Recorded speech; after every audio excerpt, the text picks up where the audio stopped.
Oi, crianças, tudo bem com vocês? Espero que estejam bem. Estão se cuidando direitinho nessa quarentena? É muito ruim ficar em casa, né? É muito chato. Então, vamos que eu preparei mais atividades para vocês fazerem, tá bom? Então, quarto ano, hoje nós falaremos em português sobre os sinais de pontuação. Alguns deles, né? Porque depois, mais pra frente, eu falo sobre mais, porque existem vários. Então, hoje nós vamos falar sobre o ponto final. É aquele pontinho que nós damos no final da frase, em alguma pensamento ou fala ou alguma afirmativa ou negativa. Alguma frase afirmativa ou negativa. Esse é o ponto final. E o ponto de interrogação é aquele ponto que nós usamos no final da frase para fazer uma pergunta a alguém. Interrogação, para ficar na interrogativa, o ponto de interrogação. E tem o ponto de exclamação, que é o ponto quando há alguma surpresa, algum espanto, dá ênfase a alguma frase. Entendeu? Olá! Aí tem um ponto de interrogação.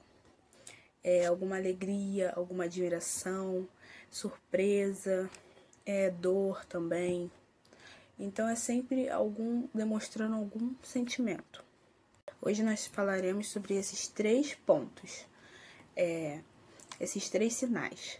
E tem os exercícios para vocês praticarem também, que eu deixei as atividades para fazer, sobre frases. E crianças também vamos usar o nosso livro, façam as atividades das páginas 32 até a página 36 do nosso livro em português, tá bom? Leiam os textos com muita calma e com muita atenção. Cuidado com a interpretação também, tá? E, lembrando, cuidado com o nosso livro, zelo pelo nosso livro, tá bom?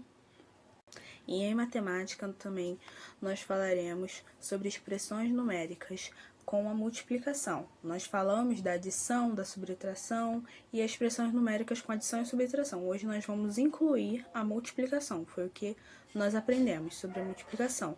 Sempre quando tem uma multiplicação numa expressão numérica, nós resolvemos primeiro a multiplicação.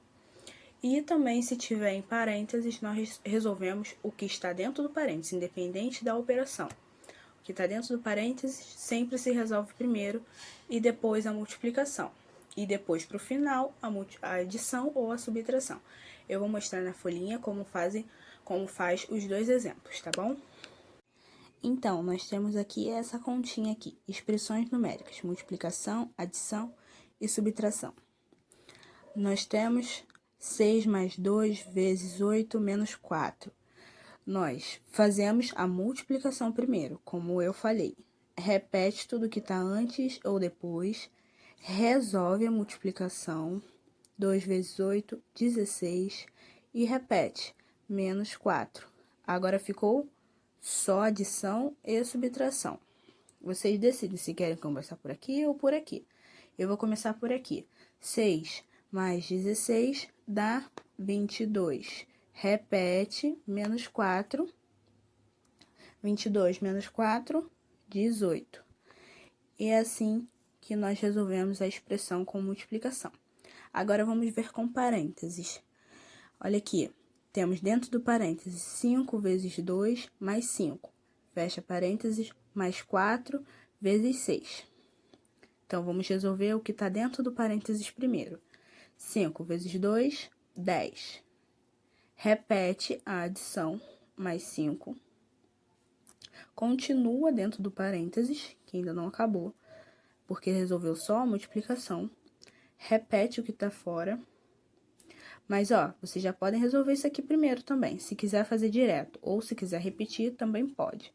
4 vezes 6, 24. Porque não vai interferir em nada. Independente se tirar do parênteses aqui, nós teremos que resolver isso aqui por fora. Só se tiver algum outro número depois, aí sim repetimos. Mas como não tem, então fizemos direto.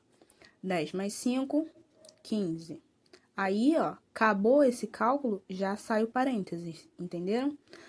Mais 24 é igual a 39. Esse sim é como resolve a expressão numérica entre parênteses. Aqui também, alguma dúvida, só me chamar, tá bom? Viram como é que é fácil resolver as expressões numéricas com a multiplicação? Então, também tem o exercício da página 158 para fazer, tá bom? Em matemática. E em ciências, nós vamos dar início à nossa matéria falando sobre o ar. O ar, como vocês sabem, é indispensável para todos os seres vivos, todos mesmo, as plantas, os animais, humanos, todos os seres vivos. E sem ele seria impossível a vida, porque nós não podemos ver e nem tocar no ar, mas nós respiramos ele, nós sentimos ele, entendeu? Então, o ar é muito importante. Tem um texto na página do livro 257 em Ciências. Façam a leitura desse texto. E tem uma atividade na outra folha também sobre a prática, para fazer uma experiênciazinha bem fácil para vocês fazerem. E depois conta como é que foi essa experiência no caderno de vocês, tá bom? Explicar como é que foi, que resultado, o que vocês observaram, tá bom? Escreve no caderno de vocês. Então, em geografia, nós vamos iniciar nossa matéria falando sobre a orientação. Então, o que é a orientação? A orientação é uma ação de determinar para a nossa posição, tendo como referência os pontos cardeais. Então, é sempre necessário nós usarmos a orientação para saber onde estamos, em que pontos. E quais são os pontos cardeais? Os pontos cardeais são leste, oeste, norte e sul. Então, sempre devemos que saber as coordenadas onde estamos. Se tivermos perdidos. Nós também podemos orientar de várias formas. A mais conhecida é a orientação pelo sol. Então, quando está claro, para se orientar durante o dia. E também tem a orientação pela lua. Como é que é a orientação pela lua? A orientação, vou explicar primeiro a orientação do sol. Nós, durante o dia, quando tiver sol, estendemos o braço direito, no caso, o de vocês é esse aqui, o braço direito em direção ao sol, onde o sol nasce. Então, teremos a nossa direita, a posição leste, e a esquerda, oeste. E na nossa frente, nós teremos o norte, e atrás da gente, nós teremos o sul. Então, essa é a orientação pelo sol. E pela lua, a mesma coisa, só que à noite, entendeu? Onde a lua nasce. Vocês vão olhar para a lua, vão estender o braço e vai ter a direção, o braço direito, a direção leste. Aí, quando você tem a direção leste, você vai saber das outras. E vice-versa, entenderam? E também tem a orientação pela bússola. Então, a bússola, ela é um aparelho magnético cuja tem uma ponta colorida que ela sempre está voltada para o norte. Então, sempre, independente da posição que você esteja, a pontinha vermelha sempre vai estar apontada pelo norte. E que possibilita as pessoas que usam verem a direção perdida em uma floresta ou qualquer outro lugar. Vai ver a direção que está pela bússola. Só olhar a pontinha vermelha. E sabendo do norte, nós saberemos onde está o leste e o oeste e o sul. Então, falam para mim nas atividades de vocês qual orientação você achou mais prática e por quê. E também faça uma pesquisa sobre o que são equinócios. Escreve para mim sobre tudo que vocês acharam sobre essa palavra equinócios. Explica. E também em história nós falaremos sobre o primeiro reinado de Dom Pedro I, o imperador do Brasil.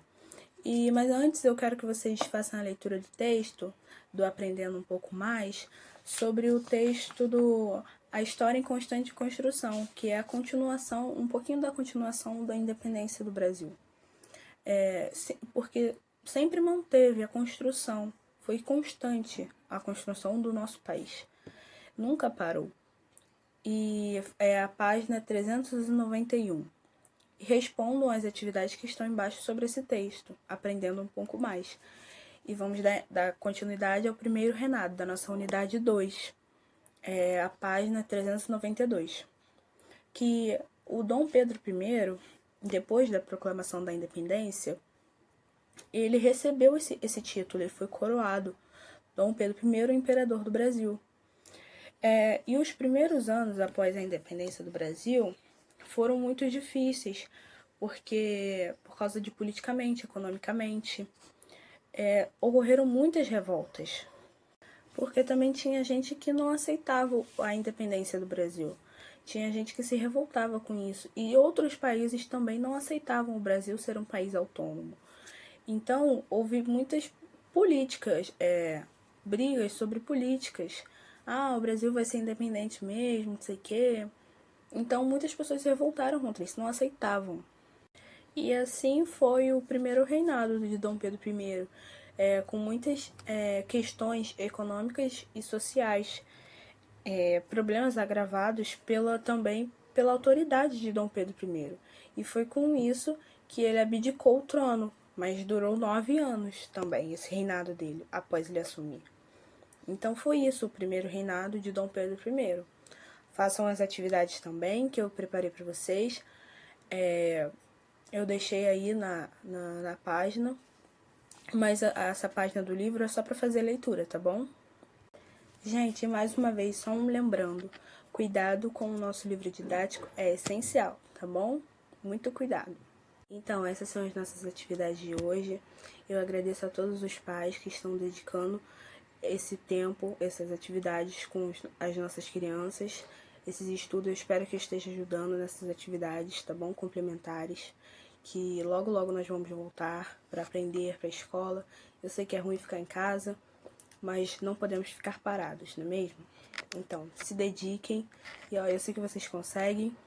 Um beijo, bom final de semana.